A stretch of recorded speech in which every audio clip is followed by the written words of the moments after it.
Assalamualaikum warahmatullahi wabarakatuh. Berkata para ulama dalam kitab-kitab fikih mereka tentang hukumnya najis dan mutanajis. Apa perbedaan najis dan mutanajis?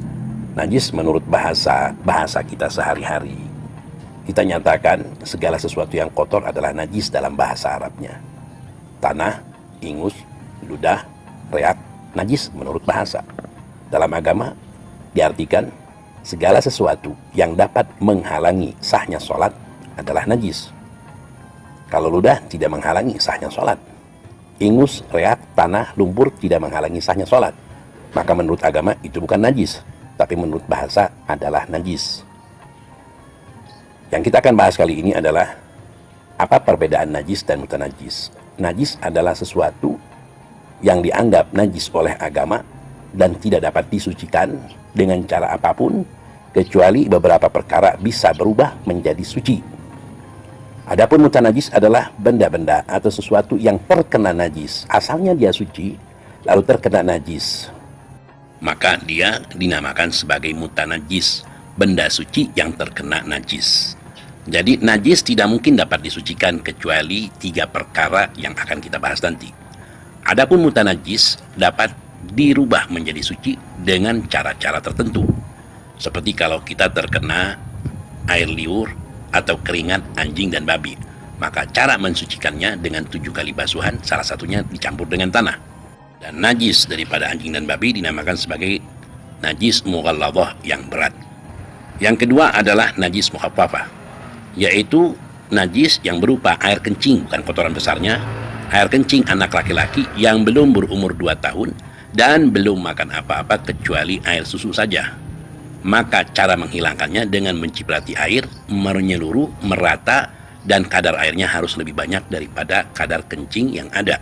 Dengan cara demikian, maka najis mukhaffafah sudah hilang dan berubah menjadi suci tempat tersebut. Yang ketiga, najis mutawassithah, yaitu seluruh macam najis selain daripada anjing dan babi, selain daripada kencing anak laki-laki tadi, maka dinamakan sebagai najis mutawassithah. Cara mensucikannya dengan cara menghilangkan dahulu benda najis tersebut, baik sifatnya, baunya, atau rasanya. Setelah hilang 3 sifat tersebut semuanya, lalu disiramkan air dengan sekali basuhan, maka sucilah tempat tersebut. Contohnya, kalau kita punya karpet dikencingi oleh kucing, maka kita harus menghilangkan baunya, lalu basahnya itu pun harus hilang, dan warnanya pun harus hilang. Setelah hilang, baru kita ambil air 1 gayung atau setengah gayung, kita siramkan, maka tempat itu sudah kembali menjadi suci. Kalau sekiranya masih tersisa, seperti kalau terkena darah, maka pasti warnanya akan sulit dihilangkan. Maka diminta kepada orang tersebut untuk mengulang lagi pencuciannya dengan memperbantukan sabun atau sepertinya. Ketika sudah dikucek dan dibantu dengan sabun, belum hilang pula itu warnanya, maka dimaafkan oleh agama. Demikian pula kalau baunya tersisa, setelah dicuci 3 kali, dikucek, dibantu dengan pembersih, belum hilang juga baunya, maka dimaafkan oleh agama. Demikian cara-cara menghilangkan najis mughalladhah, mukhaffafah, dan mutawassithah secara singkat. Lalu beralih kepada pembahasan. Tadi dijelaskan ada najis-najis yang bisa berubah menjadi suci, yang mana pada dasarnya najis tidak bisa berubah menjadi suci. Tapi ada pengecualian di sini. 3 macam najis bisa berubah menjadi suci, yaitu khamr bila berubah menjadi cuka tanpa ada campuran apapun. Yang kedua, kulit bangkai hewan selain daripada anjing dan babi, misalkan kulit macan, kulit ular, kulit buaya, semuanya dapat menjadi suci dengan cara disamak.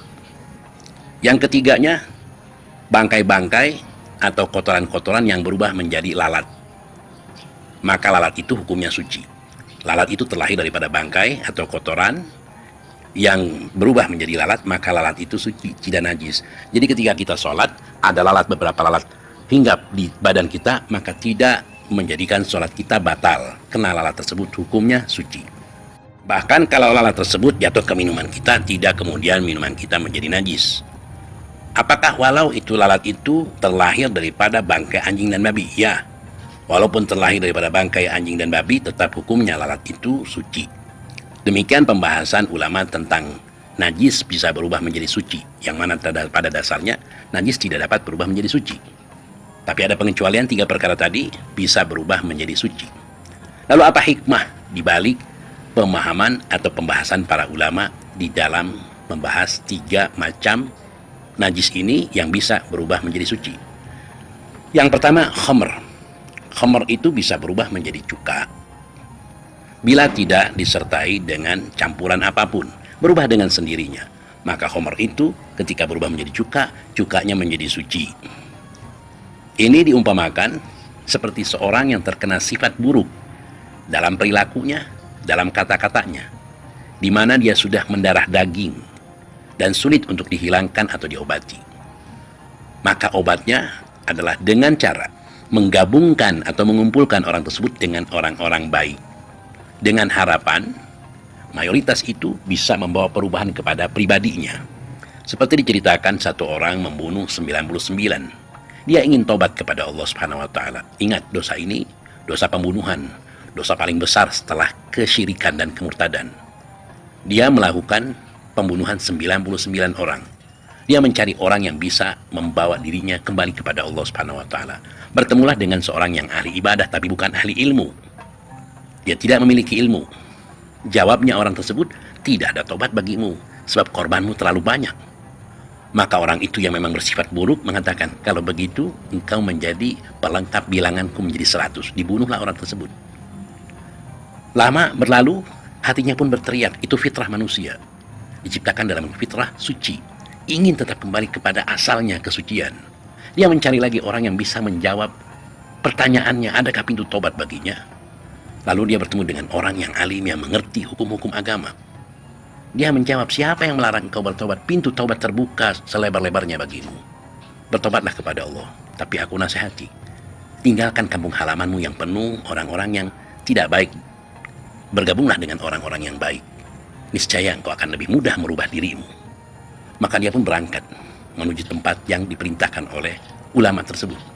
Namun di tengah jalan, dia keburu meninggal. Dan akhir ceritanya, dia dimasukkan surga oleh Allah Subhanahu wa taala karena niatnya. Walaupun dia belum berkumpul dengan orang-orang yang soleh. Taubatnya sudah ada, tapi usaha untuk berkumpulnya belum ada. Maka Allah gabungkan dengan orang-orang yang soleh. Subhanallah. Belum beramal, belum bertemu, hanya cukup dengan bertobat.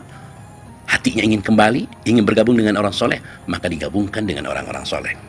Jadi perubahan orang-orang tersebut atau orang yang tidak baik itu harus ada dalam dirinya, tidak boleh ada campur tangan siapapun.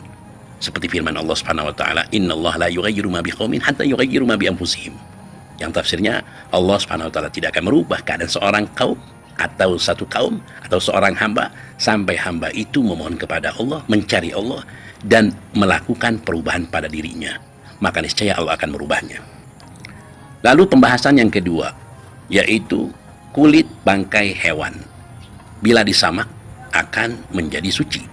Hal ini diibaratkan dengan orang yang penuh makan barang haram. Minuman khamar masuk ke dalam dirinya, harta-harta haram, riba, korupsi, pencurian, harta orang lain diambil tidak dengan hak, itu masuk tumbuh dalam dirinya. Yang dikatakan dalam hadis, lahmun nabata min haram fannaru aulabi. Daging atau seluruh organ tubuh yang tumbuh besar dewasa, yang sehat disebabkan barang haram, maka neraka tempatnya. Orang ini bisa berubah menjadi suci dengan cara bertobat kepada Allah Subhanahu wa taala dan merasakan dirinya memang kotor. Tidak ubahnya seperti kulit bangkai hewan yang menghiasi dirinya. Maka dia harus membersihkannya dengan kotoran-kotoran.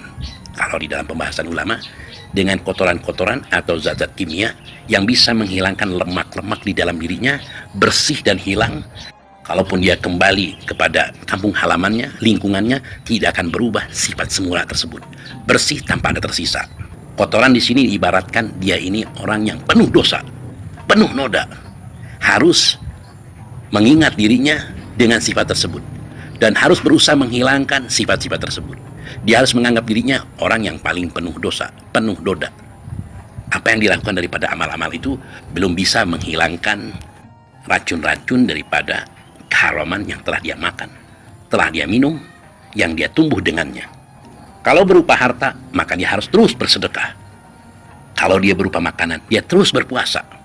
Kalau berupa minuman, dia terus berpuasa, agar terganti di dalam dirinya yang mana perkara yang haram menjadi tumbuh dengan daging yang baru menjadi yang halal. Kalau dia seorang pemain film, dia harus membeli itu film-filmnya dan berkorban dengan hartanya. Sebagaimana dia mendapatkan harta dari perfilman, maka hartanya harus dibelikan dan dihilangkan itu semua perfilman yang ada. Demikian pula dengan dangdutan dan sebagainya. Tidak cukup dengan bertobat, dia harus korbankan seluruhnya. Sebagaimana dia dapat uang daripada barang-barang tersebut, dari amal-amal tersebut, maka dia pun harus mengorbankan uangnya untuk menghilangkan jejaknya. Itu adalah perumpamaan pembahasan ulama. Kulit bangkai hewan bisa berubah menjadi suci dengan cara disamak. Jadi manusia yang telah bergelimang dengan harta yang kotor, darah dagingnya bergelimang dengan harta yang kotor, maka secara tidak langsung para ulama mengatakan harus disamak. Dan cara penyamakannya seperti tadi. Kalau berupa harta, dia sebanyak sedekah, melebihi yang diambil daripada rakyat. Kalau berupa makanan, dia berpuasa. Kalau berupa maksiat seperti film, dangdutan dan sebagainya, maka dia harus mengorbankan harta, membeli produk-produknya dan dihilangkan daripada sejarahnya. Kemudian yang terakhir, wamasara hayawan, yaitu najis yang berubah menjadi hewan. Bangkai berubah menjadi lalat kalau hinggapi makanan kita tidak menjadikan makanan itu najis. Tidak sholat kita ketika lalat menempel di badan kita, walaupun banyak, tidak menjadikan sholat kita batal, sebab lalat itu sudah berubah menjadi suci walaupun terlahir daripada najis. Walaupun najisnya itu anjing dan babi, tetap lalat atau ulat dihukumkan suci. Apa hikmah di balik ini? Banyak yang kita mengira manusia yang terlahir daripada proses yang haram tidak mungkin menjadi orang baik. Bisa menjadi orang baik. Bahkan ada juga keluarga yang baik-baik di antara anak-anaknya yang lolos tidak baik. Hal itu diumpamakan dengan ayat Quran yang menyatakan yukhrijul hayya minal maiti wa yukhrijul maita minal hayy. Sebagian ulama menafsirkan dengan penafsiran beliau sendiri bahwa Allah Subhanahu wa taala ada kalanya mengeluarkan anak atau turunan yang hidup daripada keluarga yang dianggap bangkai mayat oleh masyarakat. Ada pula yang keluarga dianggap oleh masyarakat sebagai keluarga yang hidup, terpandang, tapi ternyata keluar daripada anak-anaknya berupa bangkai atau mayat.